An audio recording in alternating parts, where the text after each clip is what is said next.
Magandang gabi sa ating lahat mga kapapsi. Ako po yung nagluluto ng ulam namin sa hapunan mga kapapsi. Napakasimpleng ulam lang to mga kapapsi, ginisang gulay. Medyo umano tayo sa gulay muna dahil sunod-sunod tayo nagkakarni mga kapapsi.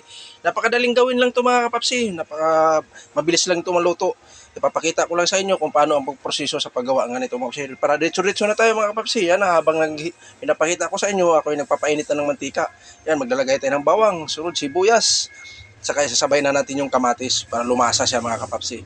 Saka yung ginagamit ko mga kapapsi, hindi sardinas, Hokkaido, mackerel mga kapapsi, napakalasa to. Napakasarap yan mga kapapsi, nga sardinas na yan. Yan, sinama ko na pati sabaw kasi meron din ako nakikita nga hindi sinama yung sabaw, pero sa akin sinama ko dahil napakalasa yung sabaw yan mga kapapsi. Yan, kunting halo na lang tayo dyan mga kapapsi. Depende na sa inyo kung dudurugin nyo yung isda. Sa akin, hinayaan ko na lang siya yan. Saka maglalagay tayo ng paminta. Yan, para lalo siyang sumarap mga kapapsi. Yan. Napakasimpleng ulam lang to mga kapapsi, pero para sa akin ay napakasarap to mga kapapsi. Gulay. Yan, lagay tayo ng paminta. Pitsay po yung ginamit ko. Depende na po sa inyo kung anong gusto nyong gulay nga ihalo nyo. Sa akin pitsay, tapos may talbos din tayo ng kamuti. Yan, lagay tayo ng pitsay. Bumili ako ng 2 tali sa palengke mga kapapsi. Para mabilis ang luto lang. Alanganin tayo. Busy tayo ngayong araw na to mga kapapsi. Yan, kunting halo na lang. Yan. Yan, ang ganda ng resulta niya mga kapapsi. Oh. At saka kung depende na sa inyo yan mga kapapsi, kung maglagay kayo ng sabaw, hindi na. Yung sa akin, hindi na ako naglalagay dahil masabaw na po yung sardinas natin kanina. At saka maglagay tayo ng talbos, kamuti. Medyo nadurog yung talbos ng kamuti mga kapapsi dahil inisa-isa ko kasi yan pag inis. Talagang susuyurin natin yung mga gilid-gilid yan. Yan na po mga kapapsi. Lahat ng recados nilagay ko na. Hindi ko lang pinapakita sa inyo dahil pag mga ganitong klase, templado na kasi yung sardinas mga kapapsi. Kahit kunting pitik mo lang ng asin yun. At saka may paminta, kilo na. At saka maglagay tayo ng siling labuyo. Hiniwa ko lang mga kapapsi, panimbang sa ating recipe para may kunting sipa ng anghang mga kapapsi. Yun na po mga kapapsi, papakita ko lang sa inyo dahil luto na po ang ating recipe at ang ating iniintay ang tikiman time mga kapapsi. Yan. Napakalasa mga kapapsi. Sigurado mapaparami na naman tayo ng kanin nito mga kapapsi. Yan. Napakasimpleng ulam. Ulam lang namin sa hapunan mga kapapsi. Siyempre, pag may gulay, may partner din tayo. Ay, may natira pa kong ham mga kapapsi. Humiwa lang ko ng ilang hiwa at saka ipiprito natin para may pamantay tayo sa ating gulay mga kapapsi.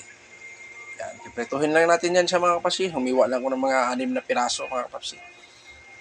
May isa pa dito na iwan, yan, 5 lang nilagay ko. 5 lang kasya sa ating kawali. Dahil malaki po yung hiwa mga kapapsi.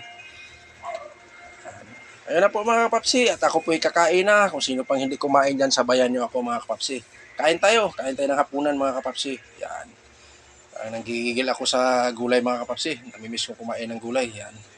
Tapos kunting sabaw mga kapapsi. Tapos pag kumain ka, nakakamay ka, napakasarap mga kapapsi. Yan yung ating ham. Yan, partner natin. Sarap kumain mga kapapsi, lalo na pag nakakamay. Tapos yung kanin mo hindi gaano mainit. Bagong luto yan mga kapapsi, pero pinapalamig ko muna yung kanin ko habang ako yung nagluluto dahil ako yung kakain mga kapapsi. Yan lang po mga kapapsi, update ko lang sa inyo at ako yung nagpapasalamat sa walang sawang suporta nyo sa akin. Sa lahat ng tumutulong, sumusuporta sa akin nung ako yung nag-umpisa pa. Maraming salamat po. Pasensya na po kayo, hindi ko kayo nasusuportahan pero hindi ko po kayo makakalimutan. Ulitin ko po sa ating lahat. Ingat po tayo mga kapapsi at Happy New Year sa ating lahat. Yun lang po mga kapapsi.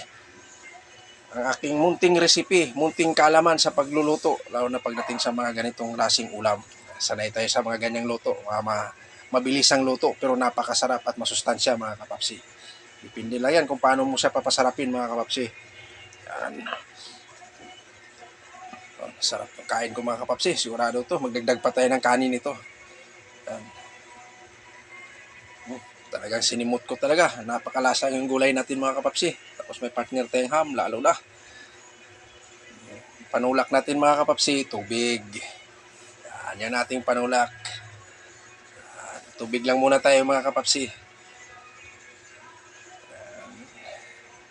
Bye-bye at hanggang dito na lang ako. See you next vlog.